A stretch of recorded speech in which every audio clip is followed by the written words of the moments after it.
الحمد لله الذي كتب الآثار ونصف الآجال، والقلوب عنده مفزية والسر عنده علانية، الحلال ما أحل الحرام ما حرم، والدين ما شرع والأمر ما قضى، وهو الله الرؤوف الرحيم. وأشهد أن لا إله إلا الله وحده لا شريك له، وأشهد أن محمدا عبده ورسوله. أما بعد، فأعوذ بالله من الشيطان الرجيم. بسم الله الرحمن الرحيم. قل لا أسألكم عليه أجرا إلا المودة في القربى. وقال النبي صلى الله عليه وسلم: الحسن والحسين سيدا شباب أهل الجنة. وقال النبي صلى الله عليه وسلم: الحسين مني وأنا من حسين، أو كما قال النبي صلى الله عليه وسلم. اللهم صل على محمد وعلى آل سيدنا ومولانا محمد وبارك وسلم، وعلى آله وصحابه وأهل بيته أجمعين. میرے محترم بھائیوں، بزرگوں، پردہ نشین ماں اور بہنوں، محرم الحرام کا اسلامی سال کا یہ پہلا مہینہ ہے۔ 1447 ہجری سن ہجری کا آغاز ہو چکا ہے۔ آج محرم الحرام کی 8 تاریخ ہے۔ محرم الحرام میں جو واقعہ پیش آیا کربلا، اس کا اہل سنت کے ایمان کے ساتھ ایک گہرا تعلق ہے۔ اہل البیت کی محبت، اہل البیت کی عقیدت، اہل بیت اہل سنت والجماعت کے ایمانی تقاضوں میں سے ایک تقاضا ہے۔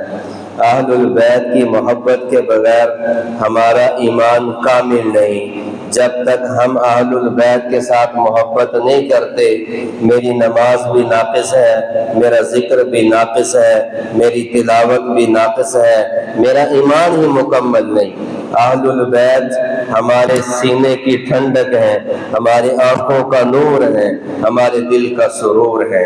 اس محرم الحرام کے مہینے میں تاریخ انسانیت نے ظلم و بربریت کی وہ داستان دیکھی، پوری دنیا کی تاریخ میں نہیں ملتی۔ ہر امت نے اپنے نبی کو اور اپنے نبی کے خاندان کو مانا ہے، اور ہم اس درجے میں مانتے ہیں کہ نبی کے خاندان کو نہ ماننا ایمان سے فارغ ہونے کے مساوی ہے۔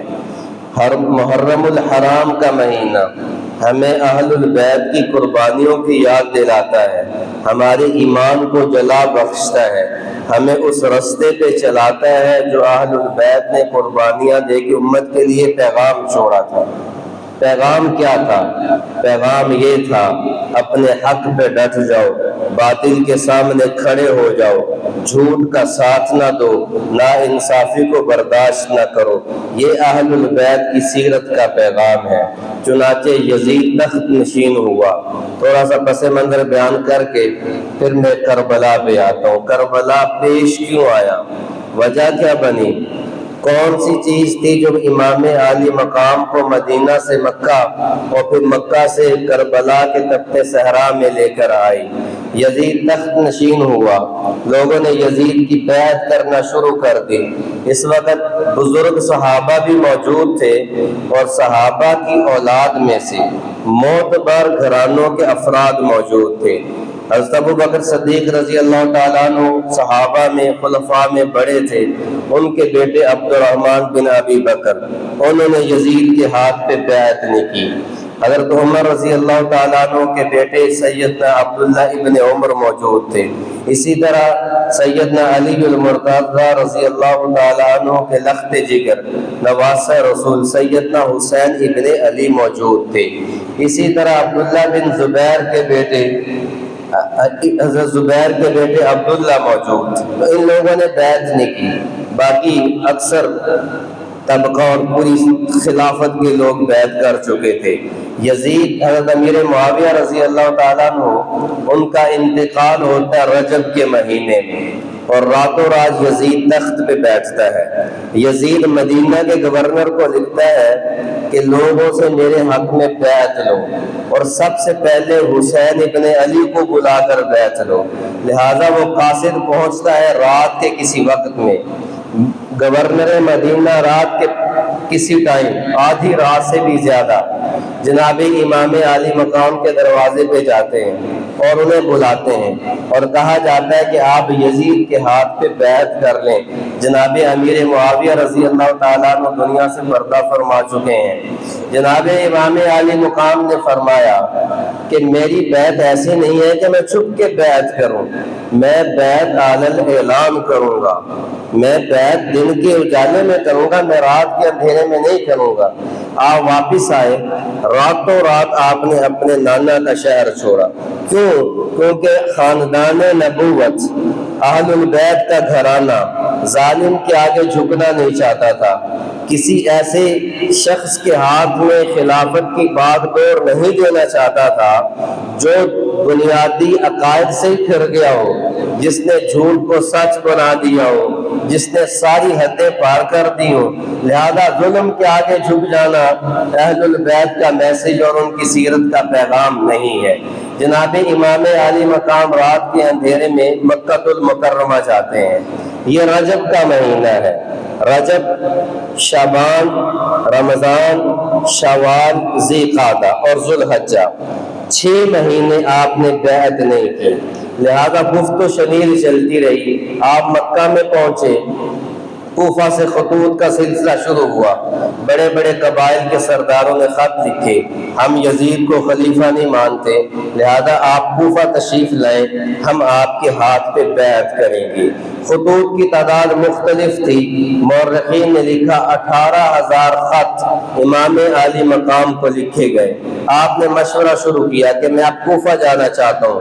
آپ کے خاندان میں سے حضرت عباس کے بیٹے عبداللہ بن عباس رضی اللہ تعالیٰ عنہ موجود تھے، وہ اہل البیت کے بڑے تھے، عمر میں آپ سے بڑے تھے، تو وہ ایک رشتے سے چچا بھی لگتے تھے جناب امام عالی مقام سیدنا امام حسین رضی اللہ تعالیٰ عنہ کے۔ انہوں نے کہا کہ اے حسین، کوفہ وہ زمین ہے جس نے آپ کے والد کے ساتھ بے وفائی کی، جس نے آپ کے بھائی حسن کے ساتھ بے وفائی کی۔ جناب مولا علی رضی اللہ تعالیٰ عنہ کوفہ میں شہید کیے گئے۔ آپ کے بھائی حسن رضی اللہ تعالیٰ عنہ کے ساتھ انہوں نے سازشیں کی، حتیٰ کہ حضرت حسن کے خیمے کو لوٹا گیا، جس مصلی پہ نماز پڑھ رہے تھے وہ چٹائی تک کھینچ لی گئی۔ اتنا ظلم ہو رہا ہے اللہ کے نبی کی اولاد میں، تو میں آپ کو رائے نہیں دوں گا کہ آپ کوفہ جائیں۔ امام عالی مقام نے کہا میں استخارہ کروں گا، اس کے بعد دیکھوں گا۔ تو آپ اپنے استخارے میں آپ کے دل میں اللہ نے یہ ڈالی کہ میں کوفہ جاؤں گا اور میں یزید کے آگے جھکنے والا نہیں ہوں۔ سوال ہی نہیں پیدا ہوتا محمد کا گھر اور باطل ایک نقطے پہ اکٹھے ہو جائیں، یہ پیغام حسینی ہے۔ آپ کو عبداللہ بن عمر نے بھی منع کیا، آپ کو سیدنا ابو سعید خدری رضی اللہ تعالیٰ عنہ نے بھی منع کیا، بڑے بڑے صحابہ نے کہا کہ آپ نہ جائیں۔ آپ نے جانے کی تیاری کی، رخت سفر باندھا۔ 8 ذو الحجہ کو آپ نے مکہ المکرمہ سے کوفہ کی جانب روانگی کی۔ ذو الحجہ میں 8 ذو الحجہ میں مکہ میں کیا ہوتا ہے؟ حج ہوتا ہے، لوگ مینا کی جانب روانہ ہو رہے ہیں اور امام عالی مقام کوفہ کی جانب روانہ ہو رہے ہیں۔ جاتے ہوئے آپ نے یہ فیصلہ کیا میری بیویاں ساتھ جائیں گی، میرے بھائی ساتھ جائیں گے، میری اولاد بھی ساتھ جائے گی۔ چنانچہ یہ 72 افراد کا قافلہ مکہ سے نکلا اور کوفہ کی جانب روانہ ہو گیا۔ آپ ایسے نہیں گئے، آپ نے کوفہ جانے سے پہلے اپنے چچا کے بیٹے، تائی کے بیٹے حضرت عقیل جو تھے حضرت علی سے 10 سال بڑے تھے، ان کے بیٹے مسلم کو بھیجا کہ مسلم میرے بھائی تم جاؤ، جا کر کوفہ کے حالات کو دریافت کرو، وہاں کی صورتحال کو دیکھو، پھر مجھے خط لکھو، پھر میں ڈیسیژن لوں گا میں نے جانا ہے یا نہیں جانا۔ جناب مسلم بن عقیل وہ کوفہ جاتے ہیں، جاتے ہی اہل کوفہ 18,000 افراد ان کے ہاتھ پہ بیعت کر لیتے ہیں کہ ہم جناب امام عالی مقام کو اپنا امام سمجھتے ہیں، وہ تشریف لے ہیں۔ جناب مسلم بن عقیل حضرت حسین کو خط لکھتے ہیں کہ زمین ہموار ہے، لوگ آپ کے نام پہ بیعت کر چکے ہیں، لہٰذا آپ کوفہ تشریف لے آئے۔ کوفہ کے گورنر تھے نعمان بن بشیر، اہل البیت سے محبت رکھنے والے تھے اور جلیل القدر وہ صحابہ میں سے تھے۔ تو ان کو جب سارے اس منظر نامہ ان کے سامنے تھا، وہ نرم دل آدمی تھے۔ یزید کو کسی نے مشورہ دیا اگر نعمان بن بشیر کوفہ میں رہے تو آپ کوفہ سے ہاتھ دھو دیں گے، لہذا آپ کیا کریں، آپ عبید اللہ ابن زیاد کو کوفہ کا گورنر مقرر کریں۔ قتل حسین رضی اللہ تعالی عنہ میں تاریخ یہ بتاتی ہے ڈائریکٹ یزید نے حکم نہیں دیا امام حسین کو شہید کر دینا۔ یزید نے یہ چال چلی کہ چونکہ حضرت حسین کے ساتھ ابن زیاد کی پہلے سے چپکلش تھی، اس نے ابن زیاد کو کوفہ کا گورنر مقرر کر دیا۔ اب ادھر سے امام حسین کا قافلہ چلا، ادھر سے مسلم بن عقیل جو تھے انہوں نے بیعت لی، ادھر سے ابن زیاد کوفہ کا گورنر مقرر ہوا۔ جیسے ہی ابن زیاد پہنچا اس نے لوگوں کو خریدا، درہم و دینار لوگوں کے جیبوں میں ڈالے اور اس نے مختلف لوگوں کو اپنے ساتھ ملایا، حتیٰ کہ وہ جو بیعت ہوئی تھی وہ بیعت ٹوٹ گئی، مسلم بن عقیل کو شہید کر دیا گیا۔ حضرت حسین کے پاس مسلم بن عقیل کا خط پہنچ چکا تھا کہ آپ کوفہ آ جائیں، رستہ ہموار ہے، لیکن اب چونکہ ان کی شہادت ہو چکی تھی، سیدنا حسین کے علم میں یہ بات نہیں تھی کہ مسلم بن عقیل کے ساتھ کیا ہوا۔ حضرت حسین نے قافلہ یہاں سے روانہ کیا، رستے میں کوفہ اور مدینہ کے درمیان تھے، آدھے سے زیادہ سفر طے ہو چکا تھا کہ آپ کو اطلاع ملتی ہے کہ امام علی مقام آپ کے چچا زاد بھائی مسلم کو شہید کر دیا گیا ہے۔ اب یہاں پہ پھر لشکر پریشان ہوتا ہے کہ کیا کیا جائے۔ فیصلہ یہ ہوا کہ ہم واپس نہیں مڑیں گے، ہم کوفہ کی جانب جائیں گے۔ اب ادھر سے پورے کوفہ میں لشکر کشی ہو رہی ہے، آپس میں وہ پروگرام بنائے جا رہے ہیں کہ امام علی مقام کو کوفہ میں داخل نہ ہونے دیا جائے۔ ابن زیاد نے کوفہ سے لشکر روانہ کیا حر ابن یزید کمانڈر کی کمان میں۔ چنانچہ سیدنا حسین رضی اللہ تعالیٰ عنہ اور آپ کے قافلے کو کوفہ سے پہلے روک لیا جاتا ہے۔ اب یہ چلتے چلتے 8 ذو الحجہ کو چلے تھے تو 22 دن سفر میں رہے۔ 2 ذو الحجہ کو آپ کوفہ کے سراؤنڈنگ میں پہنچ رہے ہیں، آس پاس پہنچ رہے ہیں، ادھر سے وہ 1000 کا لشکر لے کے حر پہنچ رہا ہے۔ 6 دن گفت و شنید چلتی ہے۔ امام علی مقام اپنے تحفظات ان کی طرف سے جو خطوط تھے وہ پیش کیے جاتے ہیں کہ یہ خط لکھا، یہ فلاں سردار کا خط ہے، یہ فلاں سردار کا خط ہے۔ تو لہذا سارے کوفی جو تھے وہ بدل چکے تھے، پیسے پہ بک چکے تھے۔ جنہوں نے خط لکھے کوئی خوف سے بیٹھ گئے، کوئی پیسے کی لالچ میں بیٹھ گئے، کوئی پیسے کی محبت میں بیٹھ گئے، لہٰذا اہل البیت کے ساتھ بے وفائی ہوگی۔ حر ابن یزید ذاتی طور پہ یہ چاہتا تھا کہ آپس میں تلواریں نہ نکلیں، ہماری تلواریں اہل البیت کے خون سے نہ رنگی جائیں۔ لہذا یہ حر ابن یزید واحد شخص تھا حر جو اپنے لشکر کو چھوڑ کے امام علی مقام کے لشکر میں ملا۔ یہ 4 دن گفت و شنید پہ رہا، یہاں تک بات پہنچی امام حسین علیہ السلام نے یہ بات پیش کی کہ یوں کیا جائے، مجھے یا واپس جانے دیا جائے یا میری یزید کے ساتھ ڈائریکٹ کنورسیشن کروائی جائے، بات کروائی جائے، یا پھر مجھے چھوڑ دیا جائے، میں کسی بھی سرحد پہ جا کے عیسائیوں کے ساتھ یا بے دینوں کے ساتھ جہاد کروں گا۔ اب شمر درمیان میں آتا ہے، کیونکہ شمر کے دل میں بے ایمانی تھی، اس کو پیسے کا لالچ تھا، اسے مختلف شہروں کے حکمرانی کا لالچ تھا، ابن زیاد نے دیا۔ حر یہ چاہ رہا تھا کہ آپس میں پیچ اپ ہو جائے۔ جب شمر کو یہ پتہ چلا کہ حر بن یزید اور امام علی مقام کسی نقطے پہ اکٹھے ہو رہے ہیں تو شمر نے ابن زیاد کے کان بھرے کہ دیکھو یہ معاملہ ٹھیک نہیں ہے، اگر اس طرح ہو گیا تو میں بھی گیا اور تم بھی گئے۔ لہذا یزید نے پیچھے سے عمر بن سعد کی کمان میں ایک اور لشکر بھیجا اور اسے ہدایات دی کہ کسی نہ کسی طرح تم نے حسین کو کوفہ میں داخل نہیں ہونے دینا۔ اب حر جو تھا وہ چونکہ ڈھیلا پڑ چکا تھا، پیچھے سے ایک نیا کمانڈر آتا ہے عمر ابن سعد۔ عمر ابن سعد کون ہے؟ سعد بن ابی وقاص۔ کہ بیٹے ہیں عمر، سعد بن ابی وقاص جلیل القدر صحابہ میں سے ہیں، اللہ کے نبی کے ننہالی رشتہ داروں میں سے ہیں، سعد بن ابی وقاص رضی اللہ تعالیٰ عنہ، ان کے بیٹے عمر، ان کو لالچ دیا کہ ہم تمہیں فلاں فلاں شہر کا گورنر لگا دیں گے، لہذا تم یہ کام کرو۔ تو عمر بن سعد نے وہ جتنے بھی کوئی سلو کے رستے نکلتے تھے شمر کے ساتھ مل کے وہ ختم کیے، معاملہ جنگ تک پہنچ گیا، گفت و شنید ہوتی رہی۔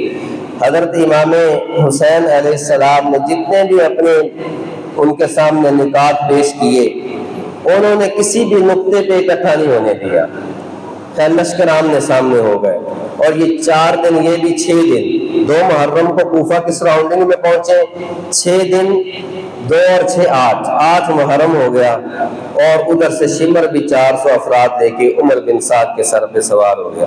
اب چونکہ ساری جو جنگ کی صورتحال تھی یہ پیدا کرنے والا شمر ذی الجوشن تھا۔ اللہ کے نبی بہت پہلے فرما چکے تھے کہ میں ایک شخص کو دیکھ رہا ہوں، اس کے چہرے پہ داغ دھبے ہوں گے اور وہ کتا میری نسل کے خون کو چاٹ رہا ہے۔ تو شمر کو برس تھا، کہیں سے سفید تھا، کہیں سے کالا تھا، اس طرح اس کی شکل کتابوں میں آتی ہے۔ مختصر یوں 9 محرم 61 ہجری اللہ کے رسول صلی اللہ علیہ وسلم کو پردہ فرمائے 50 برس ہو چکے ہیں، اور سیدنا حسین رضی اللہ تعالیٰ عنہ کی عمر 56 سال 5 مہینے ہے، اور یہ کل افراد تھے 72، جن میں سے 22 وہ تھے جن کی رگوں میں اللہ کے نبی اور سیدنا علی کا خون تھا، اور باقی آپ کے جانثار تھے۔ امام حسین لشکر ادھر بھی لگا ہوا ہے، ادھر بھی اپنے خیموں میں موجود ہیں۔ انہوں نے آتے پہلے یہ کہا کہ یہ جو دریائے فرات رستے میں حائل ہے، تم لشکر حسینی کا پانی بند کرو، ان کے نہ گھوڑے پانی پئیں نہ ان کے جنگجو پانی پئیں، جیسے یہ پیاسے ہوں گے یہ کمزور ہوتے جائیں گے۔ انہوں نے پہلے پانی پہ قبضہ کیا۔ حضرت حسین رضی اللہ تعالیٰ عنہ 9 محرم جمعرات کا دن عصر کا وقت اپنے خیمے کے سامنے، کیونکہ آپ تصور کریں یہ 6 دن نیند آئی ہوگی، نہیں آئی ہوگی، عصر کا وقت خیمے کے سامنے تلوار پہ ٹیک لگائے ہوئے بیٹھے ہوئے ہیں، اور پیچھے سے ان کے جب گھوڑے آئے تو گھوڑوں کے ٹوپوں کی آواز آتی ہے۔ آپ کی بہن سیدہ زینب بنت فاطمہ، اللہ کے نبی کی نواسی۔ کون نواسی؟ حضرت ابو ہریرہ کہتے ہیں میں نے دیکھا آپ جمل بنے، گھوڑے اونٹ بنے ہوئے، یوں آپ نے اگلے 2 ہاتھ زمین پہ رکھے، پاؤں بھی زمین پہ رکھے، تو آپ پہ دونوں بھائی بیٹھے ہوئے، حسن بھی حسین بھی، آپ ان کو جھولا دے رہے ہیں، اور ساتھ یہ کہتے جا رہے ہیں تمہارا اونٹ کیسا ہے، تمہاری سواری کیسی ہے۔ پھر ان دونوں کو اتارا، حضرت زینب کو بٹھایا، اور پھر کہہ رہے ہیں تمہارا اونٹ کیسا ہے، تمہاری سواری کیسی، ایسے لاڈ کی۔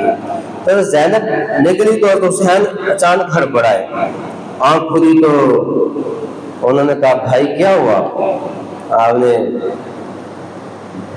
اپنا چہرہ اوپر اٹھایا، مسکرائے اور فرمایا ابھی میرے خواب میں نانا جی آئے تھے اور بتا رہے تھے بیٹا میں تمہیں لینے آ چکا ہوں، میں تمہیں لینے آ چکا ہوں، تمہیں لینے آ چکا ہوں۔ ان کے 20 گھڑ سوار آئے، آپ نے اپنے بھائی عباس، حضرت علی کے 6 بیٹے تھے اس جنگ میں، حسین بن علی جو سیدہ فاطمہ سے ہیں، عباس بن علی، عثمان بن علی، ابو بکر بن علی، عبداللہ بن علی، اور ایک اور بیٹے، 6 بیٹے حضرت حسین کے علاوہ 5 بیٹے حضرت علی کے، اور سیدنا حسن کے 2 بیٹے، حضرت جعفر کے 2 بیٹے اون اور محمد، اسی طرح مسلم بن عقیل حضرت علی کے بھائی کے خاندان کے بیٹے، تو 22 اہل البیت تھے جن کے رگوں میں خاندان علی کا خون تھا۔ تو حضرت حسین نے اپنے بھائی عباس سے کہا اگر تم جاؤ ان کے ساتھ بات کرو کہ ہم آج نہیں لڑنا چاہتے، ہمیں مہلت دیں، ہم رات کو سوچیں گے تو کل فیصلہ کریں گے۔ حضرت عباس کی ان سے بات کی تو انہوں نے کہا ٹھیک ہے۔ عمر صاحب نے کہا کہ کل بات ہوگی، رات جمعرات کی تھی، ادھر سورہ ڈالا، آپ نے خیموں میں نماز پڑھائی، نماز کے بعد آپ کے صحابہ ایسے بیٹھے ہوئے اور آپ نے وہاں پہ خطبہ دیا اور فرمایا کہ لوگوں، میں نے آج تک زندگی سے محبت نہیں کی، صرف اس لیے محبت کی کہ دن کو روزہ رکھوں، رات کو اللہ کی عبادت کروں، قرآن کی تلاوت کروں، اپنے عمل سے اللہ کو راضی کروں۔ آج کی رات میں نے اس لیے مہلت مانگی ہے، یہ نہیں ہے کہ میں ان سے کل صلح کر لوں گا یا میں ان کی یزید کی بیعت کر لوں گا۔ آج کی رات مانگنے کا مقصد یہ ہے آج ہم اللہ سے رو دھو لیں، اپنے گناہوں کی معافی مانگ لیں اور اللہ کو منا لیں، اور کل پھر فیصلہ ہوگا جو دیکھا جائے گا۔ اور آپ نے فرمایا کہ جو تم میں سے جانا چاہے رات کو، یہ میرے تن کے پیاسے ہیں، یہ میرے سر کے پیاسے ہیں، تمہاری جانوں کے دشمن نہیں ہے، تم میں سے جو جانا چاہے رستہ کھلا ہے، تمہیں اجازت ہے رات کے اندھیرے میں چلے جاؤ، سوائے ایک کے کوئی نہیں چھوڑ کے گیا۔ حضرت حسین جب یہ خطبہ ختم ہوا تو اپنے خیمے میں بیٹھے تلوار کو نکالا اور اس کو رگڑ رہے ہیں، تیز کر رہے ہیں اور پڑھ رہے ہیں اُفِّل لَكَ يَا دَهْرٌ مِّن خَلِيلِ، شعر پڑھتے جا رہے ہیں اُفِّل لَكَ يَا دَهْرٌ مِّن خَلِيلِ كَمْ لَكَ بِالْأَشْرَاقِ وَالْأَصِيلِ مِّن صَاحِبٍ أَوْ طَالِبٍ قَتِيلِ وَالدَّهْرُ لَا يَقْنَعُ بِالْبَدِيلِ وَإِنَّمَا الْأَمْرُ إِلَى الْجَلِيلِ وَكُلُّ حَيٍّ سَالِكُ السَّبِيلِ۔ اس کا مطلب یہ بنتا ہے کہ زمانے تو بڑا بے وفا ہے، اے دنیا تو بڑی بے وفا ہے، تو کسی سے وفا نہیں کرتی، جس نے تجھے لوٹا تو نے اس کے ساتھ بھی بے وفائی کی، جس کو تو نے لوٹا تو نے اس کے ساتھ بے وفائی کی۔ خیر ہم نے تو تجھ سے محبت نہیں کی، صرف اس لیے زمانے تجھ سے محبت کی کہ تو سبب تھا اللہ کو راضی کرنے کا، تیرے دن اللہ کے روزہ رکھنے کے لیے، تیری راتیں اللہ کے حضور سجدہ ریز ہونے کے لیے۔ خیر ہم بھی چلے جائیں گے۔ آپ کی بہن نے جب یہ شعر سنے، سیدہ زینب نے، کائنات میں ایسی صبر والی عورت شاید نہ پیدا ہو کہ جس کے سامنے اس کے بیٹے بھی خنجروں اور تلواروں سے کاٹے گئے، اس کے بھتیجے بھی کاٹے گئے، اس کے بھائی بھی کاٹے گئے، اور وہ صبر کا پہاڑ بن کے کھڑی رہی۔ تو وہ رونے لگی، کہا بھائی آپ کیا کہہ رہے ہیں، ہمارے سر پہ آپ کے علاوہ کس کا سایہ ہے؟ تو انہوں نے کہا واہ ثقلا، درد میں اونچی آواز نکلی۔ تو بہن کو حضرت امام عالی مقام نے فرمایا یا اخیت لا یذهبن حلمک الشیطان، بہن سینہ کو بھی نہ کرنا، سینہ نہ پیٹنا، آواز نہ اونچی نکالنا، آہو بکا نہ کرنا، صبر کے دامن کو پکڑ کے رکھنا کہ یہ وہ رستہ ہے جس پہ چلتے چلتے چلتے میرے نانا اپنے اللہ کے پاس پہنچ گئی، یہ وہ رستہ ہے جس پہ چلتے چلتے میری ماں فاطمہ اپنے رب کے حضور چلی گئی، یہ وہ رستہ ہے جس پہ چلتے چلتے میرا باپ علی ملاقات کر گیا، جس پہ چلتے چلتے میرا بھائی جا کر ملا۔ میں نے بھی تو جانا ہے، وہ سارے مجھ سے مقدس تھے، میں نے بھی تو جانا ہے، لیکن اے حسین تیرا جانا کاش ان کی طرح ہوتا، تیرے گلے پہ چھری اللہ کے نبی کی امت نہ چلاتی تو ہمیں بھی دکھ نہ ہوتا، تیرے نسل کو کلمہ پڑھنے والے نہ ذبح کرتے تو شاید یہ دکھ نہ ہوتا، یہ داستانیں نہ بنائی جاتی۔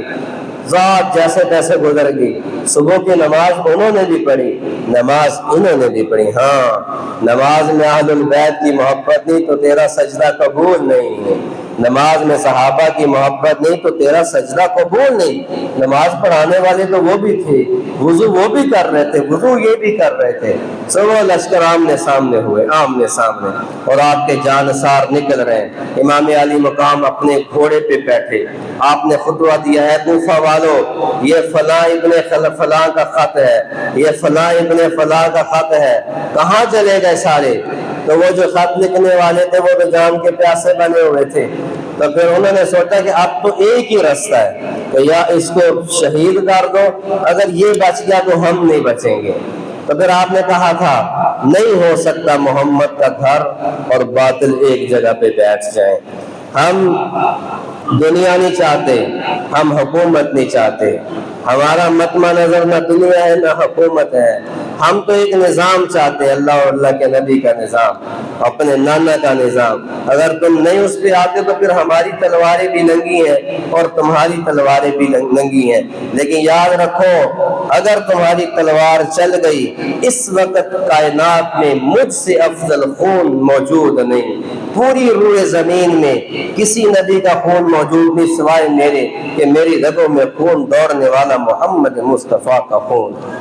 کیا اثر ہونا تھا؟ جب ظالم ظلم پہ آتا ہے تو اسے غریب کا پسینہ نظر نہیں آتا، جب ظالم کا قلم یزیدی قلم بنتا ہے تو اسے روتے بچے نظر نہیں آتے، جب ظالم یزید بنتا ہے تو اسے غریبوں کی سسکیاں، یتیموں کی سسکیاں نظر نہیں آتی۔ پورا سال ہم یزید کو گالیاں دیتے ہیں، تو اپنے آپ میں بھی یزید ہوں، آپ بھی یزید ہیں۔ جب ہمسائے کے حق دبانے کی بات آتی تو میں بھی یزید ہوں، جب بہن کا حق دبانے کی بات آتی تو میں بھی یزید ہوں، جب میں رشوت پہ بکتا ہوں تو میں بھی یزید ہوں، جب میں 2 3 4 گنا منافع لے کے غریب کا خون چوستا ہوں تو میں بھی یزید ہوں، جب میں اذان سن کے مسجد کی طرف نہیں آتا تو میں بھی یزید ہوں۔ میرے اندر کا یزید تو نہیں مرا۔ اور نعرے ہم حسینی ہونے کے لگاتے ہیں۔ انہوں نے بتایا تھا پیغام حسین کیا ہے، انہوں نے کر کے دکھایا تھا اسوہ حسینی کیا ہے، انہوں نے اپنے خون سے اس باغ کو پانی دیا تھا۔ جنگ ہو گئی مختصر، وہ بھی چڑھ پڑے، یہ بھی زہیر ابن قطین آپ کی جانثاروں میں سے پہلے کھڑے ہوئے، انہوں نے کہا حسین جب تک ہم زندہ ہیں آپ پہ تیر نہیں آنے دیں گے۔ اللہ کے نبی کے صحابہ نے بھی کہا یا رسول اللہ جب تک ہم زندہ ہیں ہماری لاشوں سے گزر کے تو کوئی آپ تک جائے گا، ہمارے ہوتے آپ تک کوئی نہیں جائے گا۔ زہیر ابن قطین کہہ رہا ہے اقدم ہدی کا ہادی المہدیہ الیوم تلقى جدک النبیہ حسنا علی مرتضی علیہ ذل جناحین جعفر الکمیہ اسد اللہ حمزۃ الشہیدہ۔ کہا کہ حسین ہمت نہ ہارنا، یہ اور ان کے اور ہمارے درمیان اور جنت کی حوروں اور ہمارے درمیان بس اتنا کو فاصلہ ہے کہ یہ کوفی یزیدی لشکر آئے ہمارے گلے کاٹ دے، ہمارا خون کا قطرہ کربلا کی زمین پہ نہیں گرے گا کہ اللہ کی جنت ہماری منتظر ہوگی۔ آپ قدم بڑھائیں ہم آپ کے آگے لڑیں گے، اگر مارے گئے اگر جان چلی گئی تو کیا پریشانی ہے، آپ ابھی اپنے نانا سے ملیں گے، اپنے والد جناب علی سے ملیں گے، اپنے چچا جناب جعفر طیار سے ملیں گے، اپنے دادا سید الشہداء حمزہ سے ملیں گے، اپنے بھائی حسن سے ملیں گے، ہمیں کس بات کی پریشانی ہے۔ تو جنگ شروع ہوئی، پہلے آپ کے جانثار شہید ہو گئے، 40 تھے، 40 ذبح کر دیے گئے ایک ایک کر کے۔ اب اہل البیت بچے 16 18 یا 22، تو آپ کے بیٹے آگے بڑھے علی الاکبر، انہوں نے کہا ابا جان یہ ہو نہیں سکتا کہ ہم دیکھیں ہم زندہ اور تیر آپ پہ چلے، ہم پہلے لڑیں گے۔ تو اہل البیت کا پہلا شہید علی بن حسین جسے علی الاکبر کہا جاتا ہے، وہ میدان میں اترے، مقابلہ کیا، لڑے ظالموں کے ساتھ، تو ایک تیر آیا آپ کے حلق میں لگا اور آپ وہاں پہ گرے، خون کا فوارہ نکلا اور شہید ہو گئے۔ جناب امام علی مقام نے اپنے جوان بیٹے کے لاشوں کو ہاتھوں پہ اٹھایا اور اپنی بہن کے خیمے زینب کے خیمے کے سامنے ڈال دیا، پھر ایک ایک کر کے ظالموں نے کسی کو نہ چھوڑا۔ حضرت حسین کی ساری آل ذبح ہو گئی سوائے علی الثالث کے، جنہیں امام زین العابدین کہتے ہیں، وہ بیمار پر خیمے میں تھے، باہر ہی نکلے تھے۔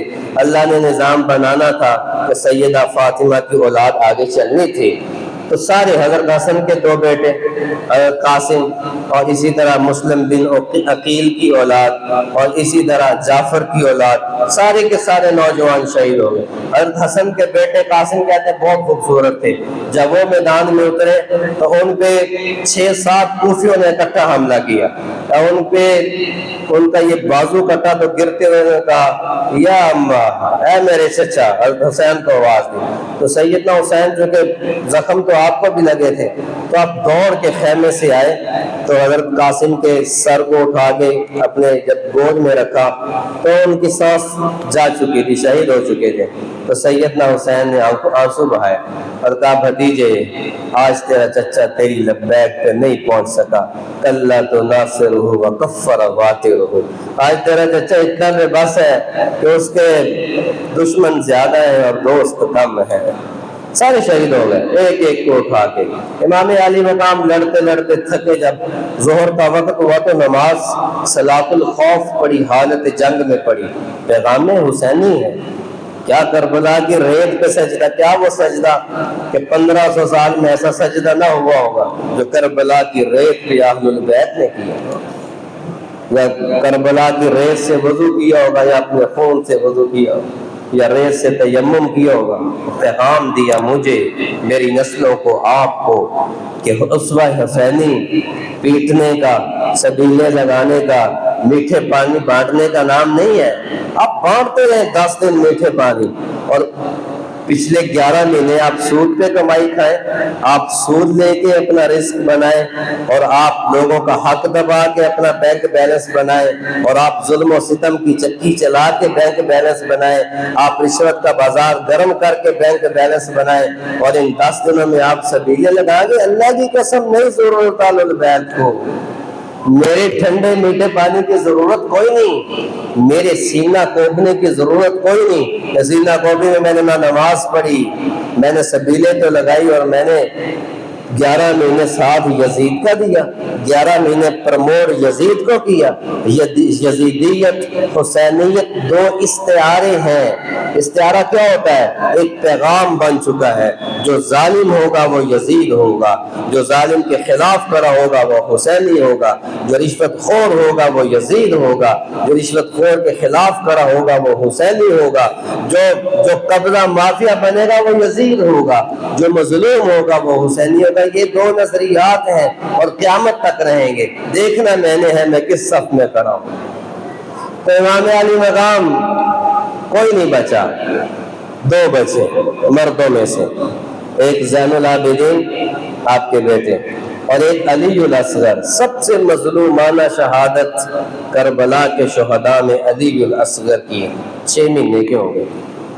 اب اپنے خیمے کے سامنے گئے تو چھوٹے بچے سے پیار ہوتا ہے، تو آپ کو دیکھ کے وہ آپ کی طرف آ گیا، یا آپ نے آخری ملاقات کے لیے بلایا تو آپ پیار کر رہے ہیں۔ پیار ادھر سے یزیدی لشکر سے کتابیں بتاتی ہیں ابن المعقد نے تیر مارا، تیر نشانہ اس کا بڑا تیز تھا، تو امام حسین اپنے بیٹے سے پیار کر رہے ہیں، تو وہ تیر یہاں پہ لگا بالکل حلق کے درمیان اور آر پار ہو گیا، اور وہ لب جو بیٹے کو بوسہ دے رہے تھے ایک دم خون سے رنگین ہو گئے، اور آپ کی گود خون سے بھر گئی، اور اس وقت وہ خون ہاتھوں پہ لیا یوں آسمان کی طرف پھینکا، ربنا تقبل منا، اے میرے رب آپ ایسے راضی ہیں تو آپ کے نبی کا نواسہ اس حال میں راضی ہے۔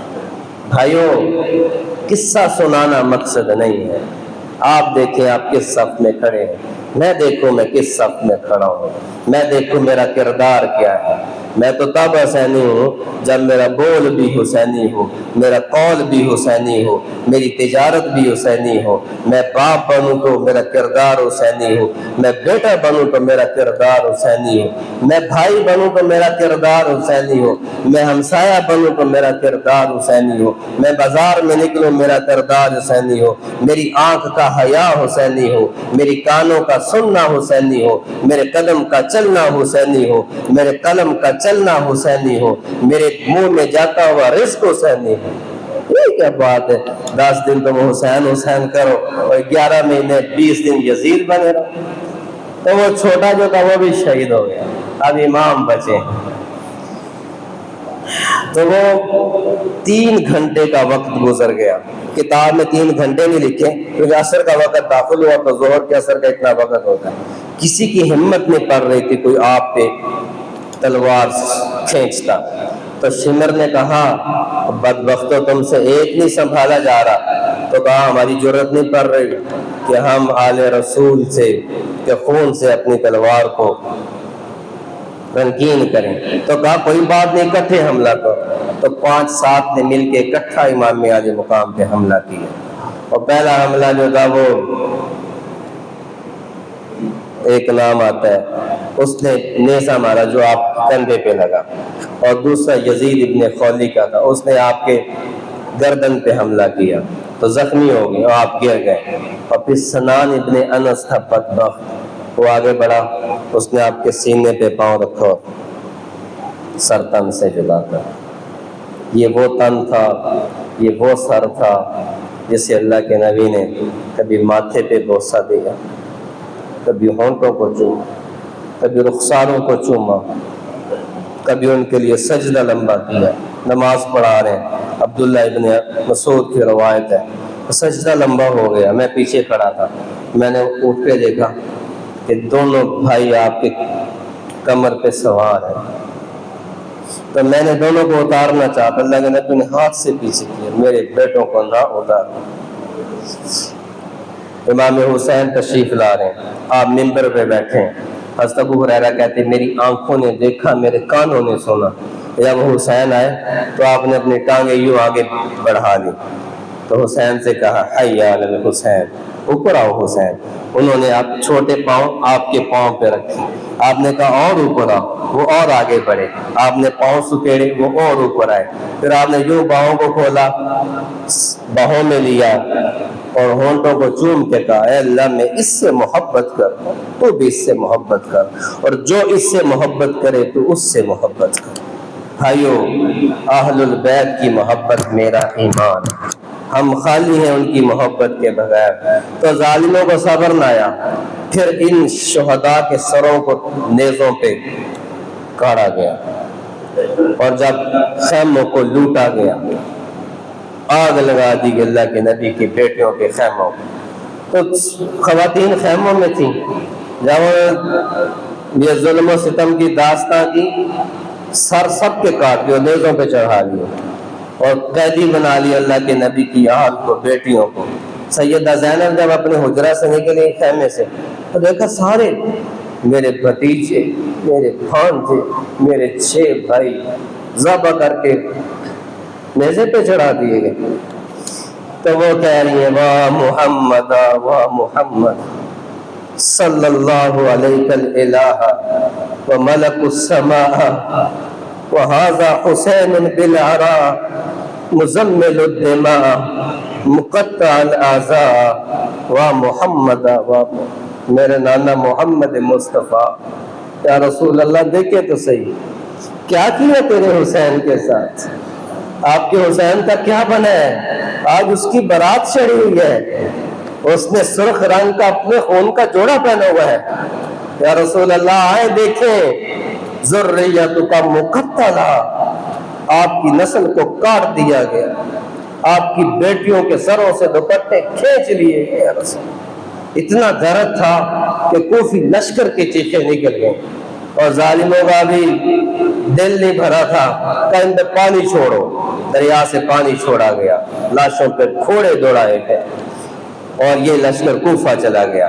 اور اجازت نہیں تھی کہ ان تنوں کو دفن کیا جائے، ایسے چھوڑو انہیں چیل کوے کھائیں گے. بنو اسد قبیلے کا بات تھا. ادھر جب پتہ چلا تو وہ آئے اگلے دن، انہوں نے قبریں بنائیں اور سارے تن اٹھا کے جسم لاشیں دفن کیے اور قبروں کی ڈھیری بنا دی. ابن زیاد کو، عمر ابن سعد کو جب پتہ چلا کہ قبریں بنا دی گئی، انہوں نے کہا قبروں کو ختم کرو. پھر قبروں پہ گھوڑے دوڑائے گئے. ظلم و جبر کی وہ داستان رقم کی ہے کہ کسی امت نے اپنے نبی کے خاندان کے ساتھ یوں نہ کیا جو میرے نبی کے خاندان کے ساتھ کیا. تو امام حسین کی قبر بھی اسی میں تھی. ایک بنو اسد کا کوئی بزرگ تھا تو وہ آیا، اس نے کہا ساری قبریں ایک طرح کی ہیں. تو وہ مٹی سونگنے لگا، مٹی سونگنے لگا، سونگتا گیا، سونگتا گیا، سونگتے سونگتے جب ایک قبر میں پہنچا اس کی چیخ نکلی. کہا یہ ہے اللہ کے نبی کے خون کا، حسین کا مہکتا ہوا گلشن. بھائیو، میں نے دیکھنا میں کہاں کھڑا ہوں. یہ وہ تن تھا جسے کبھی چوما گیا، جس جگہ بھی کندھوں پہ بٹھایا گیا، ممبر پہ بٹھایا، ادھر حسن بیٹھے ادھر حسین بیٹھے۔ اور اسامہ بن زید کہتے میں شام کو گیا اللہ کے نبی کے ساتھ، مجھے کوئی کام تھا، تو آپ چونکہ اوپر وہ چادر لیتے تھے تو آپ باہر تشریف لائے، آپ نے چادر اوڑھی ہوئی ہے، تو چادر میں چادر ابڑی ہوئی اور اس میں خسر خسر ہو رہی ہے۔ میں نے اپنی حاجت پیش کی، جب واپس مڑنے لگا تو میں نے کہا یا رسول اللہ مجھ سے رہا نہیں جا رہا، آپ کی چادر میں کیا ہے؟ آپ نے یوں اپنی چادر کو کھولا، کہا یہ میرا بیٹا حسن ہے، یہ میرا بیٹا حسین ہے۔ اللہم انی احبہما واحب من یحبہما، اے اللہ میں ان دونوں سے محبت کرتا ہوں، تو بھی ان دونوں سے محبت کر، اور جو ان دونوں سے محبت کرے میرے اللہ تو اس سے بھی محبت کر، تو اس سے بھی محبت کر۔ ہمیں پیغام دیتا ہے اسوہ حسینی کہ تم میرے کردار کو لے کر چلو، تمہارا زندگی کا ہر عمل وہ حسینی ہو۔ یہی پیغام حسینی اور پیغام کربلا ہے، اور وہ آج تک زندہ ہے۔ نہ یزید کا وہ ستم رہا، نہ زیاد کی وہ جفا رہی، جو رہا تو نام حسین کا، جسے زندہ رکھتی ہے کربلا۔